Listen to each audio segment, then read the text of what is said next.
दोस्तों, इस वीडियो के अंदर हम प्रदेश के कर्मचारी, पेंशनर्स, बेरोजगार और किसान साथियों से जुड़ी इस वक्त के कुछ महत्वपूर्ण मुद्दों के बारे में बात करेंगे, जिस पर बात करना बहुत जरूरी हो गया है। इसलिए दोस्तों, आप इस वीडियो को अंत तक जरूर देखिए और पूरे मामले को अच्छे से समझने की कोशिश कीजिए।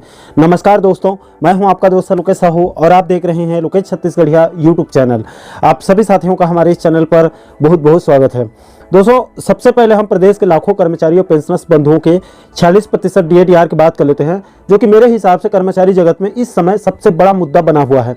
दोस्तों, कर्मचारी और शिक्षक वर्ग में वैसे तो और भी कई अन्य महत्वपूर्ण मुद्दे हैं, जिस पर हम समय समय में वीडियो बना रहे हैं और आगे भी बनाते रहेंगे। लेकिन दोस्तों, DADR एक ऐसा मुद्दा है जो कि सभी कर्मचारियों और पेंशनर्स के लिए बहुत खास है, और विशेष रूप से उन कर्मचारियों और शिक्षक साथियों के लिए डीए का मुद्दा और खास इसलिए भी हो जाता है जो कि सिर्फ एक ही वेतन पर निर्भर है। दोस्तों, इस वक्त राज्य के कर्मचारियों और पेंशनर्स को मात्र 42% की दर से DADR मिल रहा है, जबकि केंद्र में 1 जनवरी से 46% दिया जा रहा है। इसको लेकर प्रदेश के कर्मचारी संगठन लगातार सरकार के कैबिनेट मंत्रियों से मुलाकात कर रहे हैं और ज्ञापन सौंप रहे हैं। इसको लेकर अभी 2 दिन पहले मंत्रालय संघ के कर्मचारियों ने वित्त मंत्री OP चौधरी जी से मुलाकात किया था, जिसमें वित्त मंत्री साहब ने डीए और उसके एरियर्स के फाइल को मांगी है। अब दोस्तों, वो फाइल सच में वित्त मंत्री तक पहुंचा है या फिर नहीं, या फिर सिर्फ आश्वासन मात्र था, ये तो वक्त बताएगा। इसके बाद छत्तीसगढ़ कर्मचारी अधिकारी फेडरेशन ने भी वित्त मंत्री से मुलाकात किया था, जिसमें वित्त मंत्री ने फेडरेशन को बजट के बाद लोकसभा चुनाव के पहले डीए आदेश जारी करने की बात कही है। अब दोस्तों, DADR को लेकर अंतिम उम्मीद अब सिर्फ बजट सत्र और लोकसभा चुनाव के बीच का समय है। अगर सरकार के सच में चुनाव पूर्व DADR देने की मंशा है तो बजट के बाद और चुनाव के पूर्व का समय अच्छा है। अगर चुनाव पूर्व DADR नहीं मिला तो आप जुलाई 2024 तक भूल जाइए, क्योंकि दोस्तों 5 फरवरी से लेकर 1 मार्च तक बजट सत्र चलने वाला है और 15 मार्च के आसपास आचार संहिता लगने वाला है, संभावित है। इसलिए आचार संहिता के पहले आदेश जारी हो गया तो बहुत अच्छी खबर होगी, वरना DADR का भगवान ही मालिक है। इसके बाद दोस्तों, दूसरे नंबर पर प्रदेश के लाखों बुजुर्ग पेंशनर्स बंधुओं के सबसे बड़ा मुद्दा मध्य प्रदेश छत्तीसगढ़ पुनर्गठन अधिनियम की धारा 49(6) को विलोपित करवाना है, जिसको लेकर छत्तीसगढ़ और मध्य प्रदेश दोनों राज्यों के लाखों पेंशनर्स साथी लंबे समय से संघर्ष कर रहे हैं, लेकिन अभी तक उनको सफलता नहीं मिल पाई है। देखिए दोस्तों, जिन लोगों को धारा 49(6) से पेंशनर्स को क्या नुकसान हो रहे हैं उसको अभी तक समझ में नहीं आ रहा है, तो मैं थोड़ा सा उसको आप लोगों को बताना चाहूंगा। देखिए दोस्तों, सरल भाषा में कहूं तो जैसे कि दोनों राज्यों के कर्मचारियों के लिए जब डीए वृद्धि आदेश जारी किया जाता है तो उसके लिए किसी राज्य से सहमति स्थापित करने की जरूरत नहीं पड़ती है डीए के लिए। लेकिन जब दोनों राज्यों के बुजुर्ग पेंशनर्स के महंगाई राहत यानी कि DAR में वृद्धि करने की जब बात आती है तो उसके लिए MP और CG दोनों राज्यों में सहमति स्थापित करना पड़ता है, जिससे उनको हर बार एरियर्स का नुकसान झेलना पड़ता है। जनवरी के महंगाई राहत को जुलाई में दिया जाता है, जिससे हर बार 5-5 और 6-6 महीने का एरियर्स का नुकसान उनको जो है वो झेलना पड़ता है, और ये प्रथा लंबे समय से चल रही है। और अगर धारा 49(6) को विलोपित नहीं किया गया तो ये ऐसे ही आगे चलता रहेगा। इसलिए अब चूंकि MP और CG दोनों राज्यों में एक ही पार्टी की सरकार बन चुकी है, जिसको कुछ लोग डबल इंजन की सरकार भी कहते हैं, तो ऊपर से नीचे तक सब जगह पर डबल इंजन की सरकार बन चुकी है। इसलिए अब धारा 49(6) को विलोपित करना संभव है। इसलिए अब दोनों राज्यों के बुजुर्ग पेंशनर्स बंधुओं को उनकी उम्मीद बढ़ चुकी है कि शायद अगले 5 सालों में धारा 49(6) को लेकर कुछ खुशखबरी मिल जाए। इसलिए इस विषय पर अभी सभी जगह पर बात करना बहुत जरूरी है। इसके बाद दोस्तों, तीसरे नंबर पर प्रदेश के किसान भाइयों के मुद्दों की बात कर लेते हैं। तो देखिए दोस्तों, इस समय राज्य के किसानों के 2 बड़े मुद्दा है। पहला तो 3100 रुपए में धान खरीदी और दूसरा राजीव गांधी किसान न्याय योजना की 4थी किस्त जारी करना।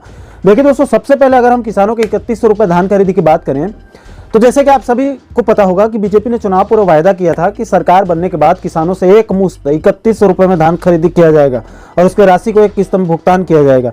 लेकिन दोस्तों, किसानों का कहना है कि अभी उनसे सिर्फ 2183 रुपए के समर्थन मूल्य में ही धान की खरीदी किया जा रहा है, और अभी भी लगभग प्रति क्विंटल 917 रुपए अंतर की राशि बची है, जिसको आप प्रति किसान और प्रति क्विंटल के हिसाब से जोड़ेंगे तो कई हजारों करोड़ों रुपए हो रहे हैं, जिसको सरकार की तरफ से सिर्फ ट्विटर पर आश्वासन दिया जा रहा है। यानी कि ट्विटर एक्स पर बार बार मुख्यमंत्री साहब ट्वीट करके आश्वासन दे रहे हैं, लेकिन कब तक किसानों के खाते में पैसा आएगा या फिर कब तक लिखित में आदेश जारी किया जाएगा, ये भी अभी सिर्फ भगवान भरोसे ही है, जिसको लेकर किसान साथी चिंता कर रहे हैं। इसके अलावा दोस्तों, प्रदेश के किसानों के इस समय दूसरा बड़ा मुद्दा राजीव गांधी किसान न्याय योजना के 4थे किस्त के बकाया बोनस राशि की मांग है। दोस्तों, आपकी जानकारी के लिए बता दूं कि भूपेश सरकार के द्वारा चुनावी वर्ष में किसानों को न्याय योजना की 3 किस्त की राशि को जारी किया गया था और 4थे किस्त की राशि को बकायदा बजट में प्रावधान कर दिया गया था, लेकिन आचार संहिता लगने की वजह से उसका भुगतान नहीं हो पाया था। इसी को लेकर अभी हाल ही में 9 जनवरी 2024 को डिप्टी सीएम अरुण साहू जी मुंगेली जिला के एक कार्यक्रम में शिरकत किए थे। तो वहां पर पत्रकारों ने जब डिप्टी सीएम अरुण साहू जी को किसान न्याय योजना के चौथे किस्त के बारे में पूछा, तो इस मुद्दे पर डिप्टी सीएम ने साफ साफ कहा कि सरकार बनने से किसानों के अधिकार खत्म नहीं होते। पिछले सरकार के फैसले के अनुसार किसानों को दिए जाने वाले राजीव गांधी किसान न्याय योजना की राशि भी किसानों को दिया जाएगा। यानी कि साफ साफ स्पष्ट शब्दों में कहा गया है कि किसानों को न्याय योजना की चौथी किस्त मिलेगी। लेकिन दोस्तों, इसमें सवाल वही है कि इसका कब तक आदेश जारी किया जाएगा, या फिर यह भी सिर्फ मौखिक आश्वासन ही रहेगा। इसके अलावा प्रिंट मीडिया की खबर के मुताबिक अभी प्रदेश के 5 लाख पंजीकृत किसानों ने अभी तक धान नहीं बेचा है और धान खरीदी की अंतिम किस्त महज 7 दिन ही बाकी है। ऐसे में इसको लेकर भी सरकार को धान खरीदी की तारीख को आगे बढ़ाने को लेकर दिशा निर्देश जारी करना चाहिए। यह भी इस समय किसानों के बहुत बड़ा मैटर है। इसके बाद दोस्तों, तीसरे नंबर पर प्रदेश के बेरोजगार युवाओं के द्वारा अपनी बेरोजगारी भत्ता को लेकर बार बार वो लोग अलग अलग वीडियो के नीचे कमेंट कर रहे हैं और मैसेज के माध्यम से बताया जा रहा है कि उनकी बेरोजगारी भत्ता की राशि नहीं मिल पा रही है। देखिए दोस्तों, दरअसल पूरा मामला यह है कि पिछली सरकार में प्रदेश के बहुत से शिक्षित बेरोजगार युवाओं को, जो लोग पात्रता रखते थे, उनको प्रति महीने 2500 रुपए की दर से बेरोजगारी भत्ता दिया जाता था। लेकिन चूंकि अब सरकार बदल चुकी है और अब सरकार बदलने के बाद बेरोजगार युवाओं का कहना है कि कुछ लोगों का नवंबर का किस्त रुका है, तो कुछ लोगों का दिसंबर का किस्त अभी तक नहीं मिल पाया है। हालांकि दोस्तों, शायद सरकार ने अभी जो अपना पहला अनुपूरक बजट पेश किया था, उसमें बाकायदा 250 करोड़ रुपए बेरोजगारी भत्ता देने के प्रावधान किया था उस अनुपूरक बजट में।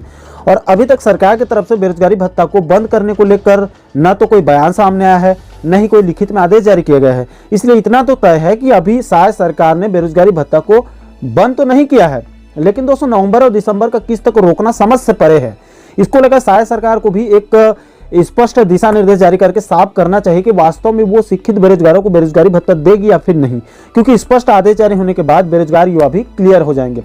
तो दोस्तों, ये है प्रदेश के कर्मचारी, पेंशनर्स और किसानों के साथ साथ बेरोजगार युवाओं के इस समय के कुछ प्रमुख ज्वलंत मुद्दे, जिस पर शायद सरकार को अभी के बजट सत्र में विशेष रूप से ध्यान देते हुए आचार संहिता लगने से पहले इन कामों को प्राथमिकता देते हुए पूरा करना चाहिए। ये जनता के मेन मुद्दे हैं। बहरहाल दोस्तों, इन मुद्दों को लेकर आप लोगों की क्या राय है, नीचे आप लोग कमेंट सेक्शन में अपनी प्रतिक्रिया जरूर साझा कीजिएगा। और साथियों, आप आगे भी प्रदेश के इसी प्रकार के महत्वपूर्ण मुद्दों पर वीडियो देखना चाहते हैं तो आप हमारे चैनल को जरूर सब्सक्राइब कर लीजिएगा, ताकि आने वाले सभी नए वीडियो का नोटिफिकेशन आप लोगों तक तुरंत पहुंच सके। दोस्तों, अभी के लिए फिलहाल इस वीडियो में इतना ही। मुझे दीजिए इजाजत। मैं मिलता हूं आपसे एक और महत्वपूर्ण मुद्दे के साथ, महत्वपूर्ण टॉपिक के साथ। तब तक के लिए जय हिंद, जय छत्तीसगढ़।